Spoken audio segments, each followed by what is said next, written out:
there are days that we all have that we just kind of feel a bit more confident, but then there are also those days that do come that you might feel like you have less confidence. What I think has mainly changed for me is that, like, on all those worst days now, I feel like I have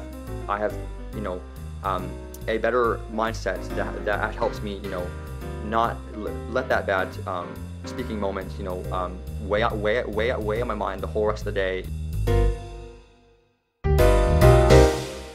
Welcome to Some Stutter Law, Newfoundland Labrador's first podcast about living with communication disorders.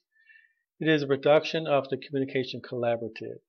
My name is Greg O'Grady. I am a person who stutters and your host.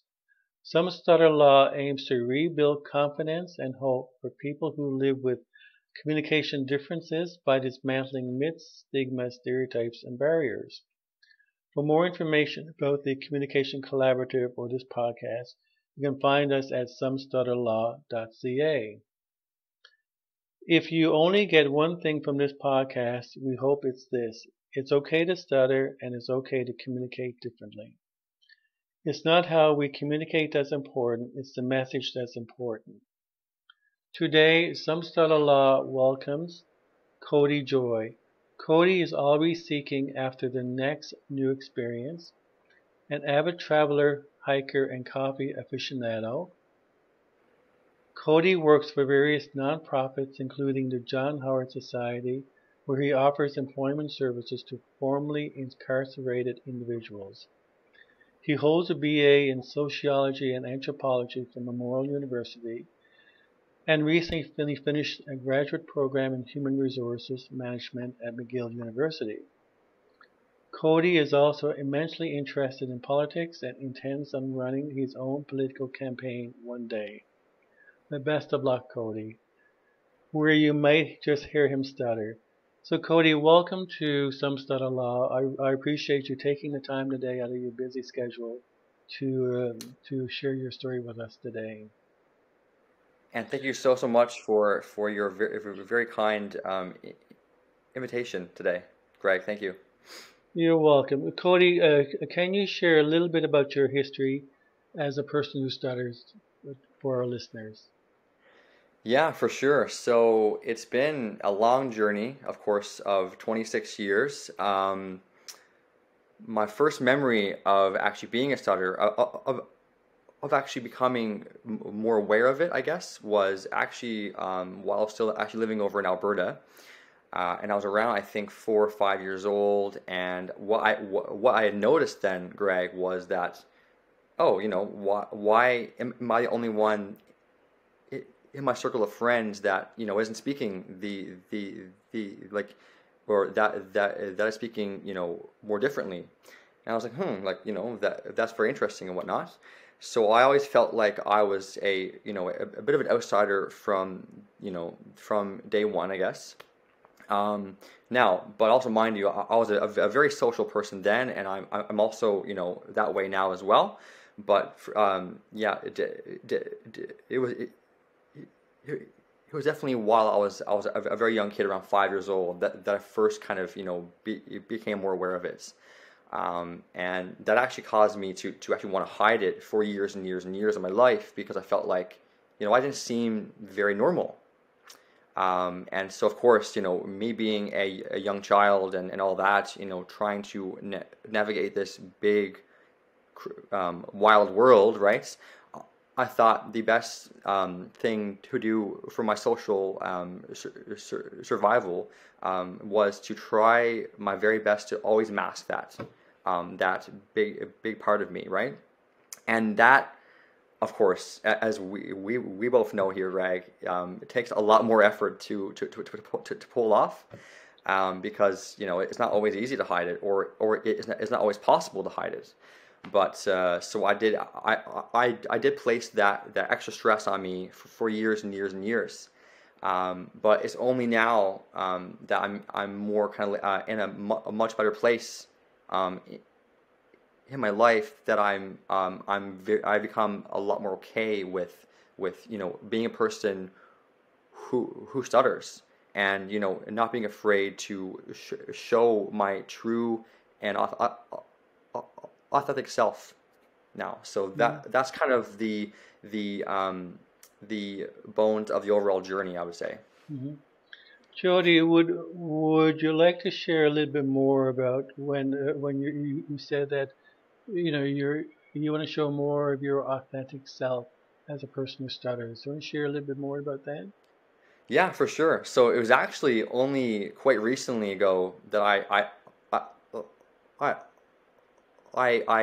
I sort of adopted this new mentality where I was like, you know what, like, why am I trying so hard to not show that part of myself to people? It's not who I am, but it is certainly a big part of who I am, right? Not the full of it, but a part of it. So it was actually, I think, after I had seen my most recent speech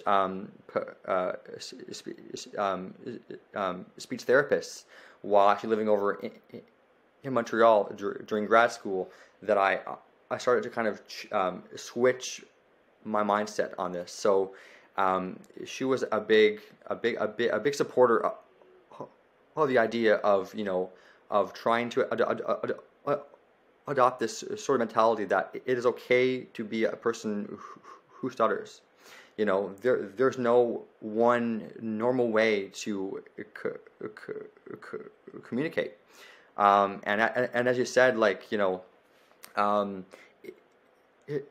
it's not how you say it, but it's the meaning behind what you're saying and the actual message that actually matters. So that's kind of what made that shift for me. She was the kind of catalyst in my main way of thinking. So now that's the kind of main philosophy that I try my best to actually live by now, is that it is okay to be a person who stutters.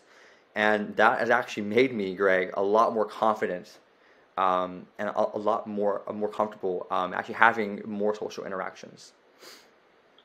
Jody, do you consider yourself to be a sort of an authentic, confident person who stutters? An authentic, Yes, Greg, confident. I 100% actually believe that now. And that's not to say that there aren't those days where you just hate having your stutter and you want it to go away immediately, okay? That still happens and will always probably happen to me. And you probably also understand that very well yourself.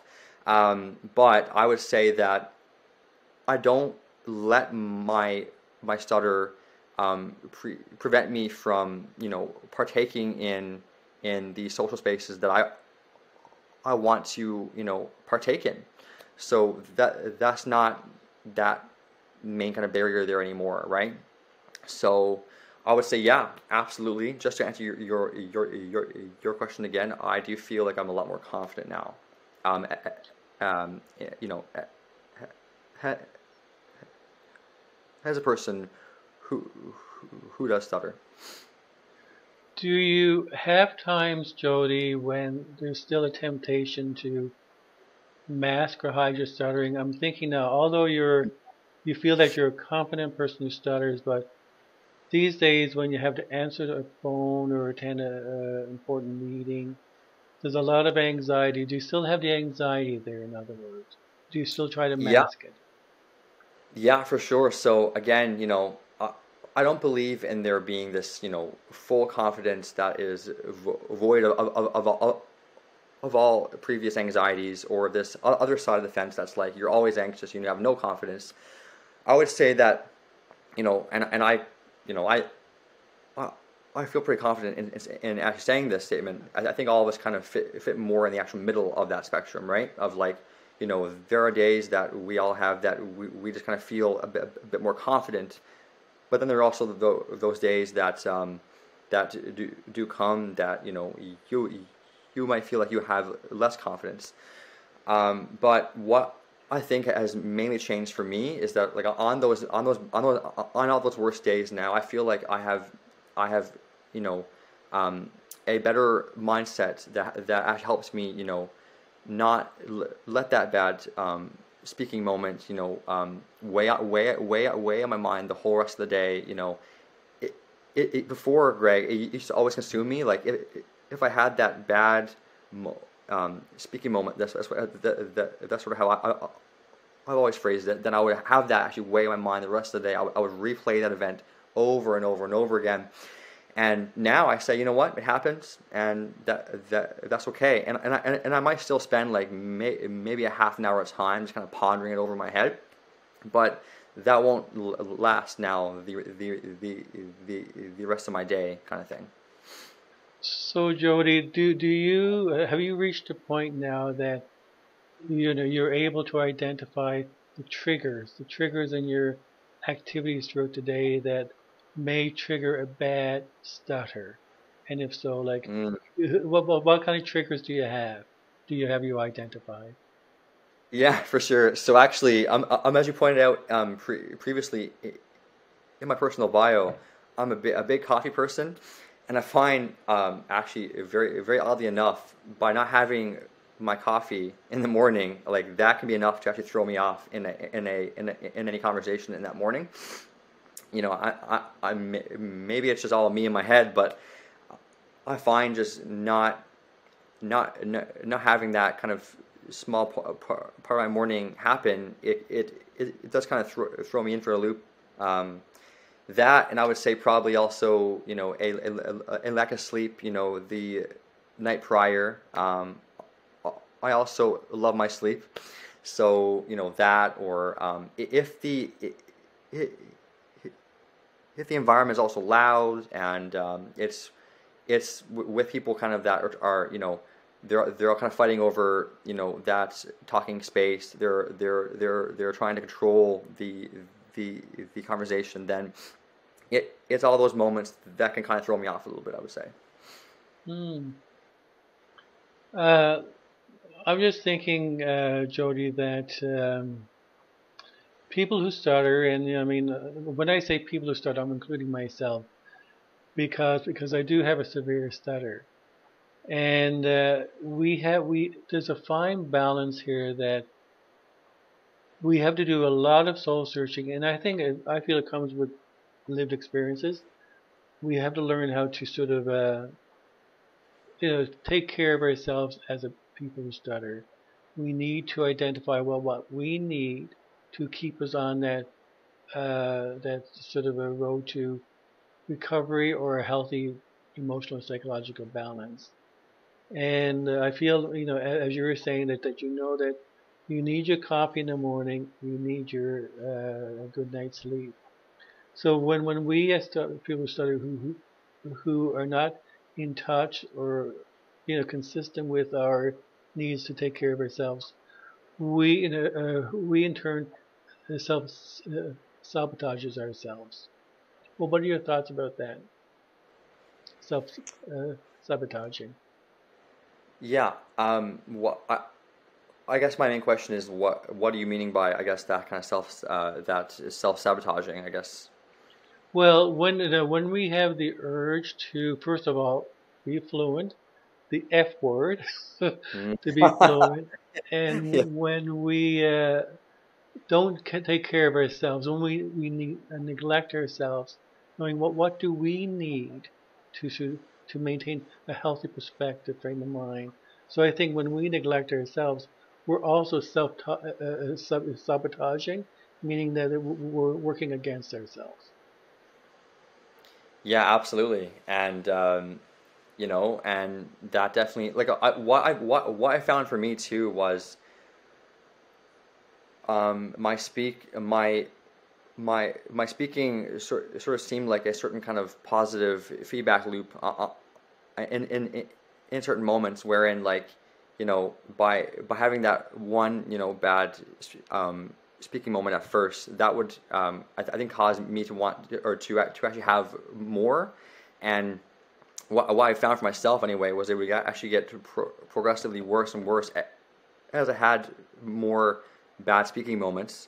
So that would kind of actually escalate it in a way, and that would make me not want, or what would actually result from that for me, Greg, was I would feel like I don't deserve to, you know, to try to better my overall situation. Like I felt like after all those moments happened, and it did have that kind of escalation, that I wouldn't, you know, I I didn't have the worth or actual value to try to eliminate those kind of barriers that I knew would cause my speaking to actually get worse. So yeah, there's definitely that kind of part of it that involves self sabotaging and all that kind of stuff as well, for sure. Do you feel, Jody, that I'm including myself into this as well, that people who stutter tends to we apologize. There's a temptation to apologize a lot in terms of becoming workaholics, becoming yes people. I'll do this, whatever you want me to do. It's almost like we're apologizing. We're becoming workaholics, volunteerholics, and it's almost like when we do. It's similar to self-sabotaging. We tend to abandon ourselves. Abandoning ourselves meaning that we're going to below the surface of the stutter iceberg, but by saying yes and apologizing, we're actually solidifying the negative feelings below the iceberg. What are your thoughts about that? So I do have a lot more to say on this here because, yeah, absolutely. Like I did become, I think, a yes person for the longest time in my life because it was just easier to say yes than to challenge certain ideas or what have you. I'm as a person that did have a stutter, that saying no, for instance, required me to then have to actually speak more. But then there's also more emotions tied to a no, right? And so that would actually make it for me anyway more difficult to actually get out what it is that I actually wanted to say. And yeah, like I did feel like I as a result of this for years I didn't feel like I was truly portraying my true self and also like my true beliefs in things as well. So that was probably the most difficult thing for me as well was having to kind of mask what I truly thought and felt in certain social moments, right? And yeah, I definitely felt like that may have been sort of exasperated by Newfoundland culture as well, in that, like, now for me, Greg, I've traveled around a lot, and of course these sort of things do happen everywhere, but I found here, especially in Newfoundland, I found that it was more common to see people kind of talk over one another and to speak fast and to maybe not have as much actually patience to include a person like me or you in the conversation because we maybe require more time in these conversations to actually get out what it is that we actually wanted to say. It's interesting, Jody, just listening to you now.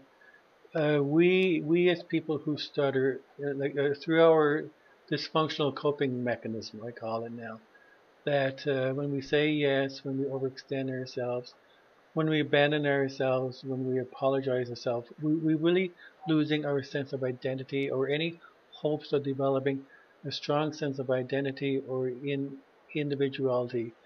Where's Jody where's Cody on your path of developing, getting to know who Cody is? Do you have a better sense of identity, individuality?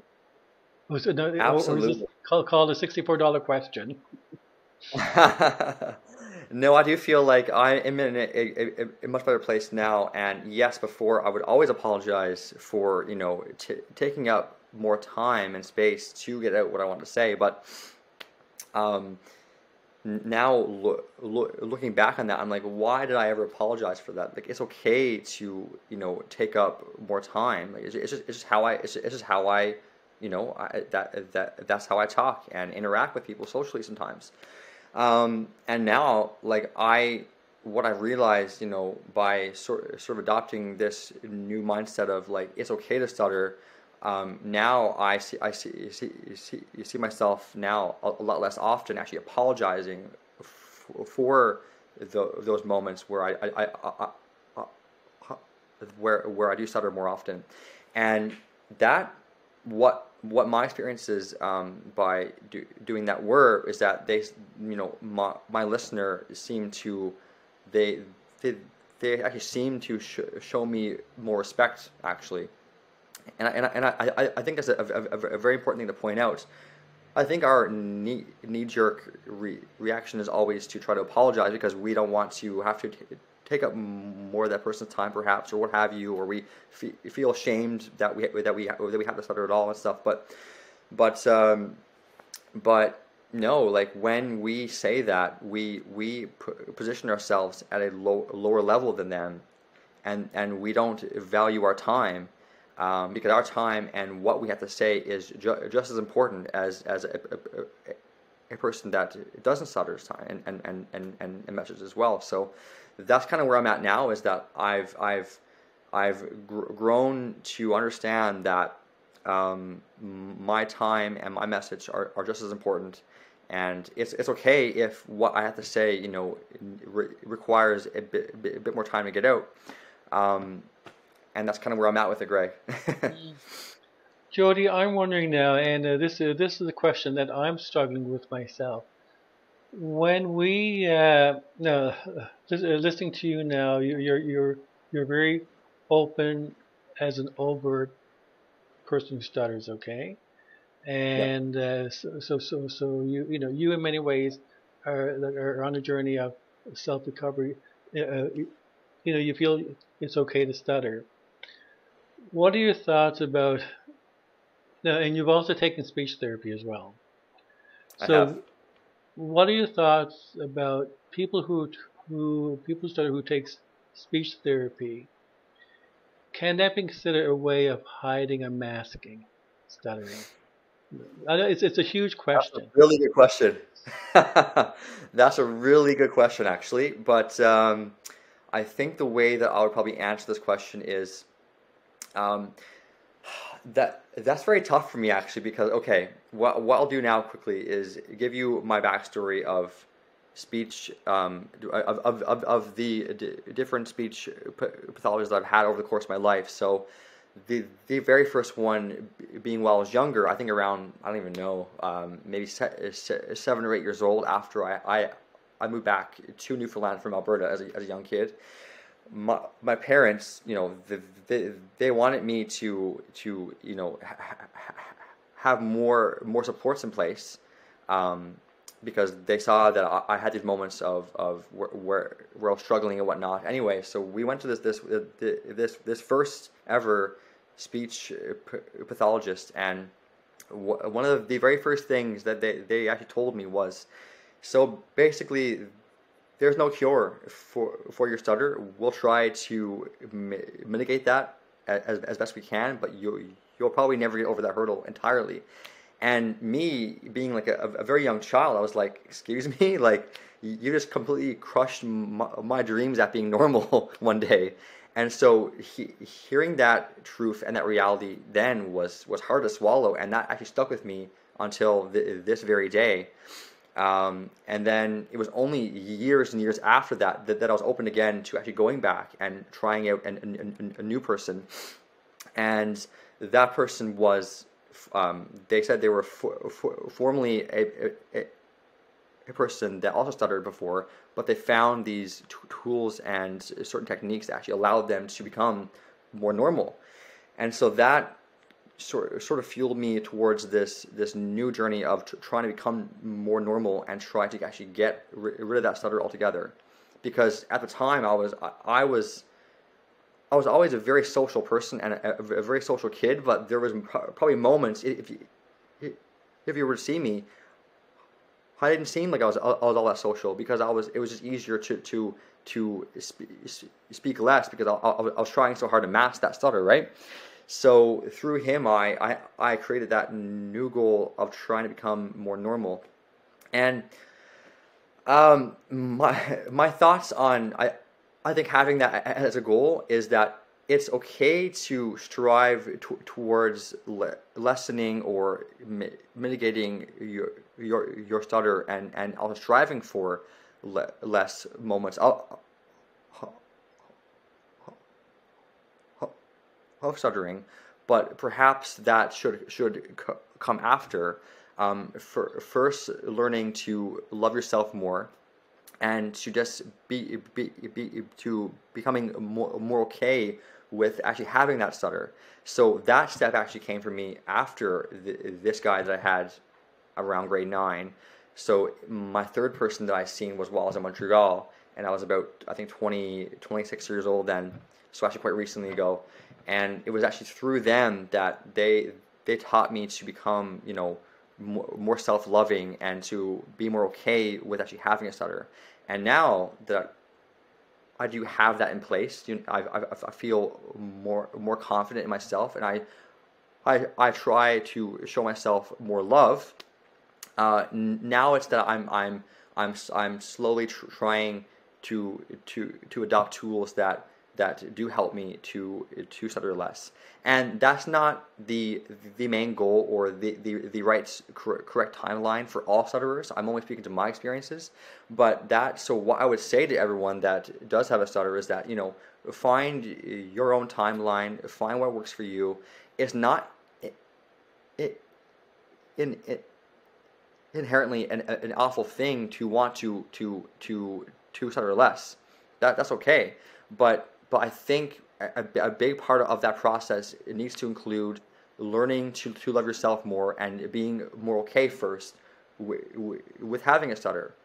Because for years I did not show myself love or even respect, and I would carry that weight of shame that I did have the stutter my whole life. And only now am I glad that I finally am in a place where I can show myself more love, more kindness and respect. And now I'm probably the most happy to try out more techniques now to lessen my overall stutter. Mm-hmm. I feel as well, Jody, that I've always been a strong supporter of speech therapy, and we as people who stutter, it takes a lot of energy to stutter. It can be exhausting, it can be frustrating, it can be overwhelming on a daily basis, if not on a moment by moment basis. And I agree with you that I think we need, for those people, much like myself, that have gone through therapy, and also continue to take therapy, that if there's any tools or techniques that can help minimize the emotional exhaustion, the physical, emotional, psychological exhaustion, Yeah. I'm a strong supporter of that. But not to go into therapy with the idea of I've got to be fluent. I think this is where the F word comes in, you see. I think Yeah. there's a balance here. Balance. 100% agree there, Greg. And that has been a thing that I've actually noticed a very big lack of over the course of having different speech therapists, was this lack of attention on the mental health kind of aspect of being a person that does stutter. You know, there's, I think, too much weight put on trying just to not to stutter, and not enough on trying to uplift and also support and improve your mental state. Because I mean, as you and I both know, and you probably more so, years and years of having that anxiety and shame from having a stutter, takes a serious toll on our overall mental well-being, and that needs to also, I think, be addressed more through speech therapies. Mm-hmm. Definitely, Jody. Jody, you seem to have a very good, healthy perspective on your stuttering. And many people who stutter, we tend to isolate ourselves. We do not get involved in life. We become so obsessed with our stutter, and we tend to be swimming around in the below the surface of the iceberg feelings. looking at your bio here, I applaud you for this. You have a good zest for life and living, which you're an avid traveler, you're a hiker, you're a coffee aficionado, and That snob. what? Pardon? That just means coffee snob. Okay, so I feel that it's so important for people starting to develop these hobbies and interests because it sort of brings in more perspective. It brings them out of their emotional depths of stuttering to there's so much more to myself, there's so much more to life. Do you want to share on that? Or? Yeah, for sure. I think, oh, that's a very I think that specific question sort of hit a certain it struck in a very emotional chord for me because growing up as a kid who was trying so hard to master their stutter, I would withhold myself from so many community involvements like sports and certain volunteering opportunities, and that I think actually in turn didn't allow me a chance to actually work on my my deteriorating mental health. And you're right, it's so powerful on our mind, I think, to have those kind of avenues to feel and to also experience life. Be it going on hikes in the woods where you're close to nature, or being a big foodie and trying new foods. We all have these sort of learned or more innate, I think, interests in certain aspects of life that work to bring us both meaning and joy in life. And by masking our stutter and depriving ourselves of more of these kind of interactions in the world, that only works to further isolate us, and therefore I think worsen our overall mental state. So now that I'm well beyond that kind of phase of my journey as a person who stutters, I'm opening myself up to every new experience. There's nothing that I don't want to try once. Food or traveling to certain parts of the world, or new hobbies, because I felt like now I'm almost like making up for lost time in a way. Like I have to try everything once, right? Because the whole reality of life is there's so many things to explore and do and experience. People to talk with different viewpoints than you. So now I'm like, I have to do and see it all. So that's where I'm at now, and that's and then also creates more very meaningful conversations around me around actually stuttering and stuff, and that's actually granted me more opportunities to actually educate more people on what stuttering actually is, and try to squash certain myths that still surround that type of communicating. So yeah, that's actually why I chose to put that in my overall bio, to show that it's so important still to, yes, having that stutter, it does make it hard to actually want to put yourself out there more, but I think it'll do anybody well to still find a way to push through that and to try to experience life in the manner that you want to experience life in. Mm-hmm. And that's a very powerful part of that overall journey, I think. Mm-hmm. You're so right, Jody, because we as people who stutter, we talked about, and it's almost like when we get so obsessed about our stuttering, we actually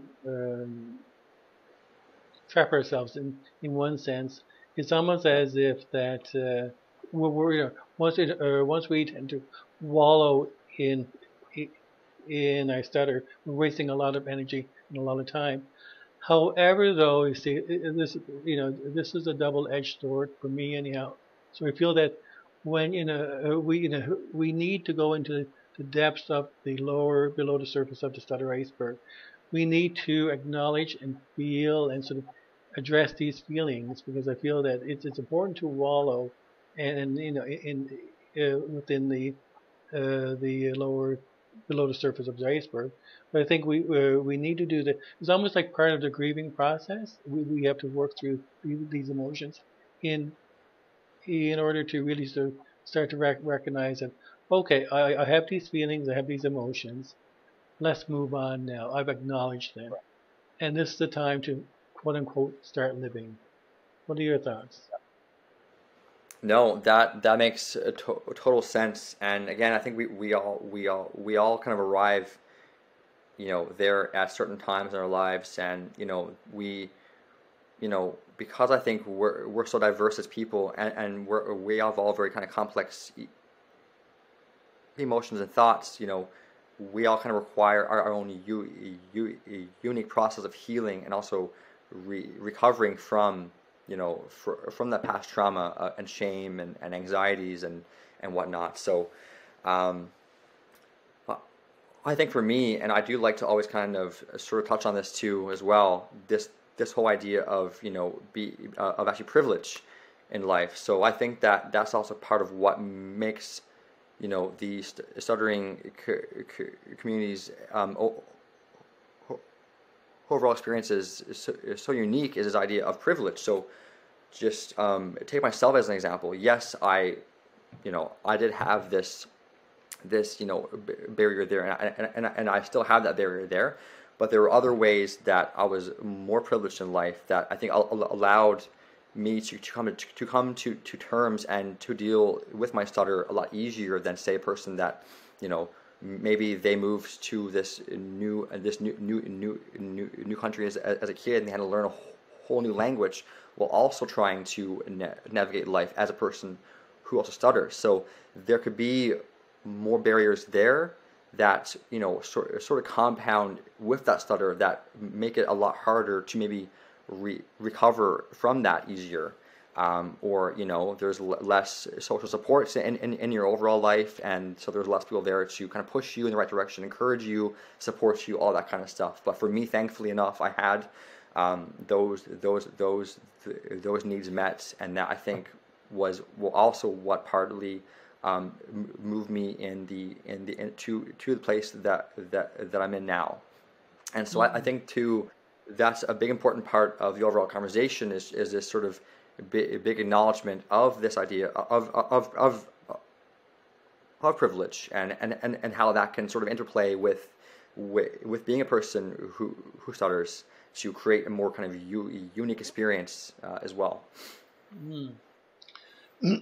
Jody, would you consider yourself to be a happy person who stutters, or what is your definition of happiness? Are you contented? Where are you at on your journey? Yeah, I still, to this very day, Greg, I have no idea how to actually define what happiness is. I have no idea what the word even means sometimes. But I would say, again, it's there still are moments. Like, I'll be completely candid here, because I believe in being fully open and honest about all things and stuff, if you're comfortable doing so. But for me, there are still days where I still have a lot of anxieties and a lot of shame around my stutter, and so there are always those days where it's like you're at this kind of lull, and you feel less confident than you normally do. And on those days, I don't feel any happiness at all. But I would say there's more days now where I feel more confident, more secure in who I am as a person, and just more kind of confident, secure, and also in actually knowing my place in life now, and my goals and aspirations are a lot more clear now. So I would say overall, there are more happy days than there are kind of sad days. But that only sort of switched actually quite recently. I would say in the past few years of my life, because I honestly, like, and when I was younger as a kid, like, you know, there are a lot of people that do get bullied for their stutter when they're younger, because, you know, kids can be very mean when they're younger. For me, I would say my biggest, yes, I had moments where I was more externally bullied, but I would say the main bully that I had growing up was myself. And I would bully myself a lot because I would tell myself I wasn't worth anything or this and that because of my stutter. And it's hard not being able to show the world who you are. And when you deprive that of yourself and others, it can really put you in a very bad place. So that was my main experience. Like, yes, perhaps if you saw me back then, I would look very, very happy on the outside, but on the inside, it was a whole other world for me. But now I am happy to say, and yes, to kind of go back to what you asked me, there are more days now where I am more happy in who I am and just my overall speaking and all that stuff. Hmm. Do you and Cody? This is another $64 Ooh, question. right. Do you as a person who stutters know what you want to be when you grow up? I love your questions, Greg. I love these questions. Oh, I love it. So there's been this sort of weird thing that's always sort of lingered inside of me. Like, I I always wanted to be a big public servant or a politician because I just wanted to show myself to and also the world that, you know, people like me can rise to these levels, you know, and make or actually work to help make more systematic changes that can improve the lives of all of us. And Greg, I think that's even what maybe politics needs more of too, is people that perhaps arguably who possess, you know, arguably more compassion and more empathy towards those that are actually pushed to the peripheries of society on the whole. And it's you know, more people like us that, you know, we've carried these barriers and burdens our whole lives, and that I think and through that process of actually carrying all that weight, that probably did make most of us, you know, more empathetic and more compassionate and more understanding of the plights of others. And that's exactly what I always wanted to bring to that kind of that sort of world. So that will always, I think, be my career end goal is politics, because I do love that whole idea of trying to bring, you know, more compassion and more empathy to that world, you know, to better more lives. But right now I'm in my current job as an employment practitioner with the John Howard Society. I feel very, very at home here now, where I'm too. It's a chance to help people, you know, that are in a very precarious, you know, place in their lives. And what I'm mostly doing now is trying to help them, you know, gain more meaningful and more secure employments. And I do feel like my experiences, as a person that does stutter, has also helped me greatly in actually being in this role, because I do carry that I think extra bit of I think empathy and compassion, you know, and that I think helps me to be very, very, very effective in that role. So I would say that I've always loved nonprofit work. You know, after my grad program over at McGill University, like I did human resource management. So what most of my colleagues did after that was that they went off to, you know, be a human resource manager, you know, over at this big private company where they're making like a lot of money and they're very secure, but where they might not feel perhaps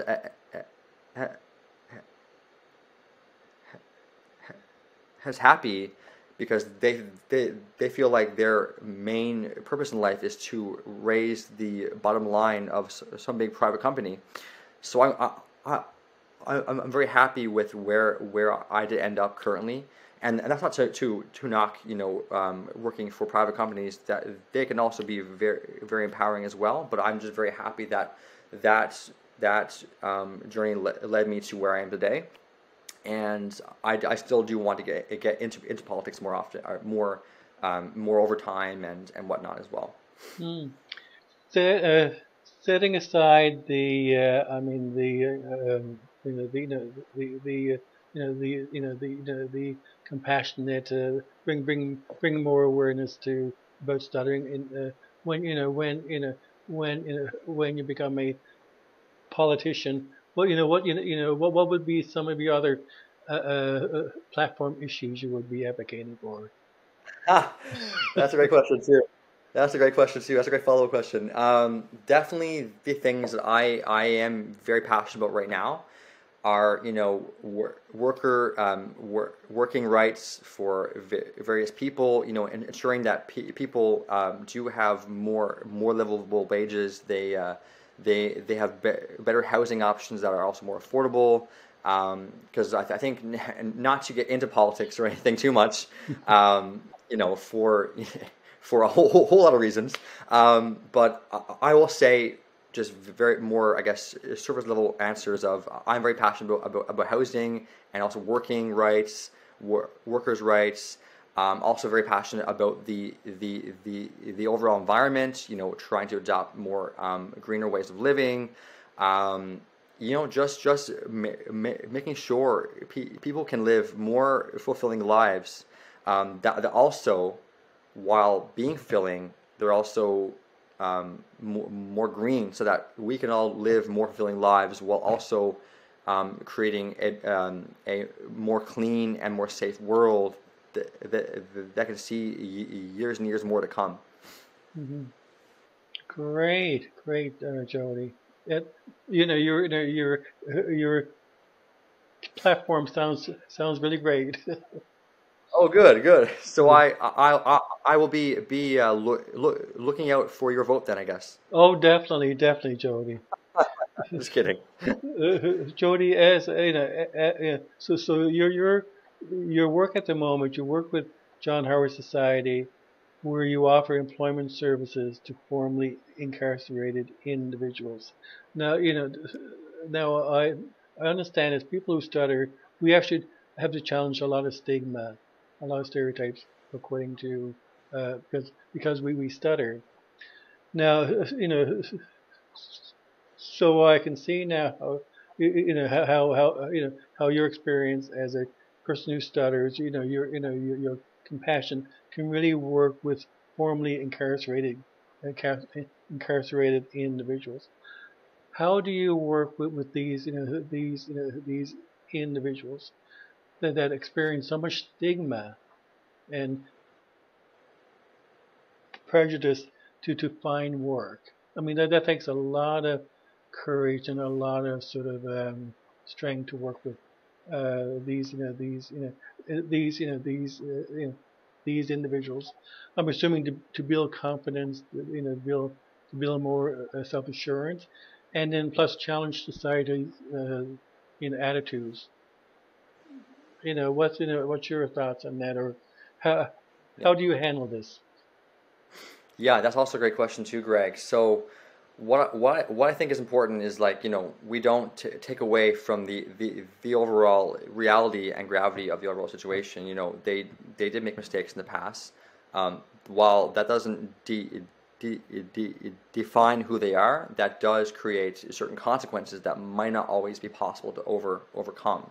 And that's just a way that our current system actually works.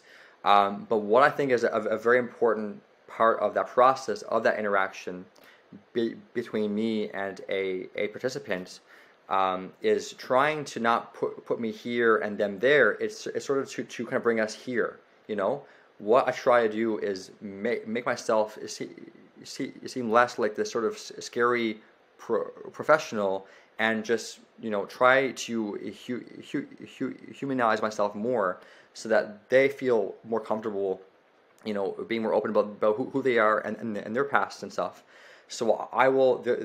There's moments where they might not feel, very secure and open to kind of talk about what their needs are and where they came from. But I'll always tell them, like, my own experiences, and I find that sort of like makes that kind of like that playing field more even and flat. And it's important to know that, I'm just here as a part of their own journey in trying to find a more meaningful and fulfilling life.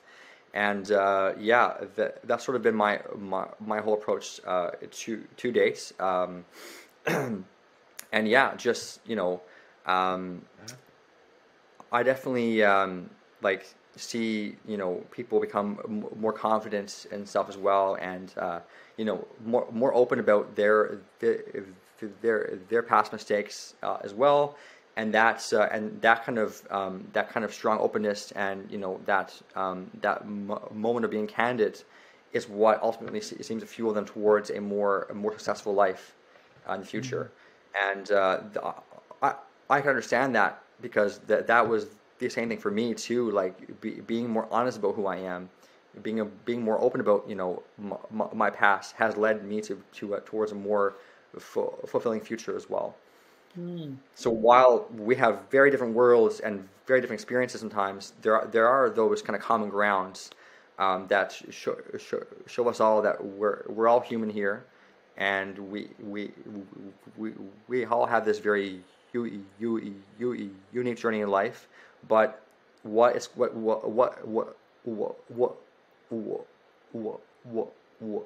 amazing to see is that I'm not just helping them. We're in this reciprocal relationship. I can learn a lot from them, and they can help. They can learn things through me, and it's a very beautiful partnership. I would say in the end. Cody, how do you measure success when working with your clientele? In terms of, I mean, it's well, it's obvious that it really takes a lot of work between you and your clients to build a feeling of importance, to lessen the feeling of feeling less than. But what other definition, what other successes do you interpret? For sure, and I think that thing success looks very different from person to person. Not everyone has these big aspirations, or so-called big aspirations to be a doctor one day, or to be a lawyer one day, or whatever. They might just want to have that full-time job, or to become more confident in who they are as a person, and to be able to move past from their past.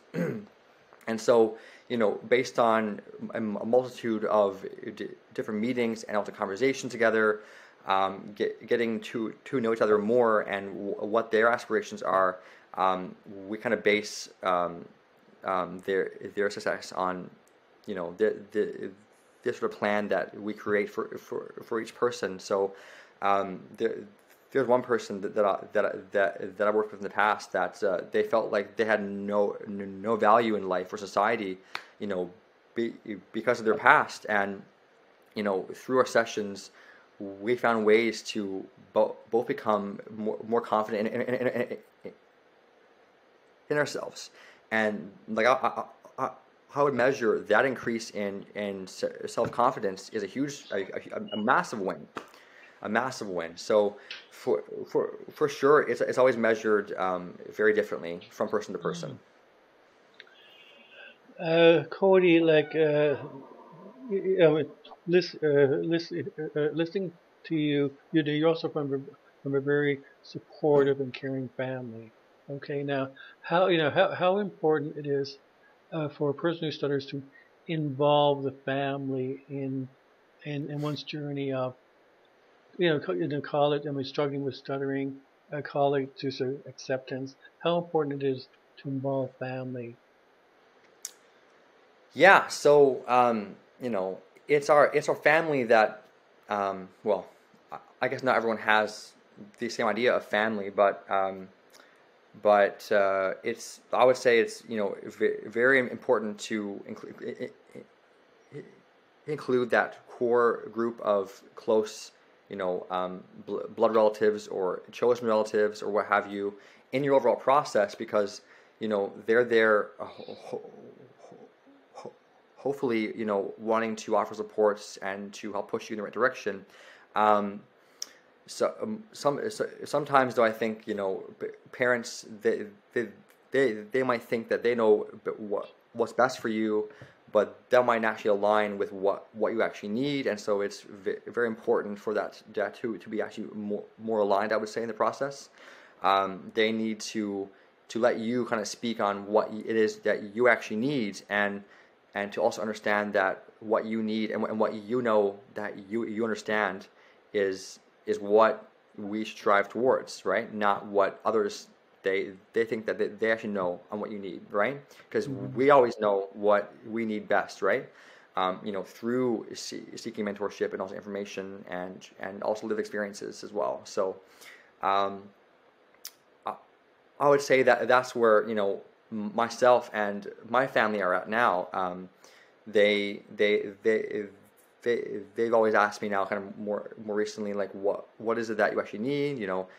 Did you want more time to speak, or do you want more speech therapy lessons, or what have you? So that's definitely a great kind of goal to kind of strive towards, for sure there. And this this is also a long challenge as well, because we have to understand, we have to put ourselves into the non-person who stutters, because it's difficult for non-people who stutter to understand what a person who stutters go through mentally, emotionally, physically, psychologically. But given that your family has started to ask you questions such as, what do you need from us? That's a huge step, Joni. That's a huge step. It really is, Greg. And again, just to go back to that point of my privilege, like that's a part of that overall privilege that I have managed to carry through my life. That's made it easier for me on my overall journey of actual recovery and what have you. So for there are still probably lots of people that they do have a stutter and they haven't had that support in the same way, and but that isn't to say that there aren't non-familial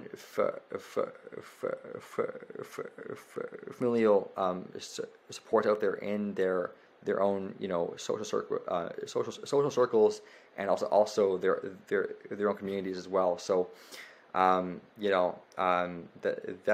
definitely can perhaps sort of supplement perhaps that lack of family support there as well. Cody, before we close now, do you have any last thoughts or any advice to give to the stuttering community and or a general society as a whole, and any last pearls of wisdom? Yeah, for sure. Well, I will try my very best to be this very wise person for a moment now, and sort of muster up some of the wisdom, but perhaps we should all strive for this sort of space where we feel very, very, very, very happy and also secure in our diversity. There's multiple ways that make us very diverse from each other, but that's not a thing that should ever steer us away from. Hold on, now I need some water. Yeah, just what I would love to see from society on the whole is this strive towards being trying to embrace this big diversity more, because that will allow more space for those that aren't classically normal, right? Like people like you and me that are seen as being different, because we don't speak in what has always been seen as normal. You know, what actually is normal? Can we just completely scrap that word altogether? You know, and just say, listen, look, we all have our own path to certain ends that are actually the same ends. Like, you know, what I'm trying to do through my talking is trying to be understood and to portray my message and to have my listener understand me. Why does it matter? You know, the path that like, why does it matter the path that I take to actually get to the end, right? So, you know, we should definitely all work towards trying to better embrace that big diversity as well, and just show yourself more self-love, right? You aren't, like, you are different, but there's that's not a bad thing necessarily.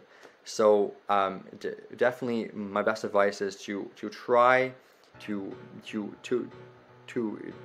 love yourself more, because that will change your journey completely. Great, Jody. Well, Jody, well, thank you very much for being part of this conversation today, and we will have a follow-up discussion with some Stutter Law. So you will be invited back.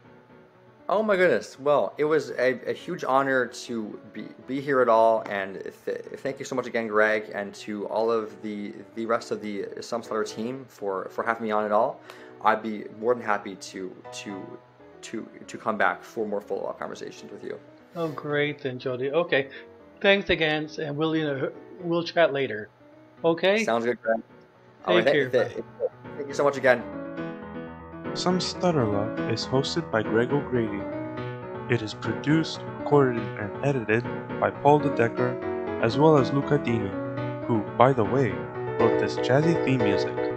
Leah Bugden and Alicia Magnuson command our pages on Instagram and TikTok. Editing assistance was provided by the Labrador Languages Preservation Laboratory, or Laboratory, at the Memorial University of Newfoundland.